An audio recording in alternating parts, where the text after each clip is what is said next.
ఎక్కడ పోయినా ప్రజలది ఒక్కటే మాట, కాంగ్రెస్ పోవాలి, కేసీఆర్ రావాలి. ఇలా అందరికీ ఇది అందరి మాట, విద్యార్థుల మాట, నిరుద్యోగుల మాట, రైతుల మాట, అవ్వాతాతల మాట, అక్కా చెల్లెళ్ళ మాట, మాట ఎవరిదైనా అందరిది ఒకే మాట, మళ్ళీ కేసీఆర్ రావాలి, బీఆర్ఎస్ రావాలి. ఇలా ప్రజల్లో స్పష్టత వచ్చింది. మరి మనం కూడా మంచిగా గట్టిగా పనిచేద్దాం. ఇవాళ తమ్ముడు కౌశిక్ రెడ్డి బాగా పనిచేస్తున్నాడు, గట్టిగా పోరాడుతున్నాడు. మొన్న డంప్ యార్డ్ హుజురాబాద్ లో పెట్టద్దని అద్భుతమైన పోరాటం మీరు అందరు కలిసి చేసిండ్రు. గట్టిగా కొట్లాడితే బిడ్డ నువ్వు బంద్ పెడతావా, నీ మీద సిఐడి కేసు పెడతామని బెదిరించిండ్రు, అక్రమ కేసు పెట్టి సిఐడి ఆఫీస్కు పిలిచిండ్రు.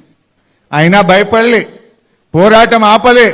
తప్పకుండా మీ డంప్ యార్డ్ విషయాన్ని రేపు రాబోయే అసెంబ్లీలో కౌశిక్ మాట్లాడతాడు, మేం మాట్లాడతాం, బీఆర్ఎస్ పార్టీ మాట్లాడుతుందని కూడా మనం చేస్తా ఉన్నా.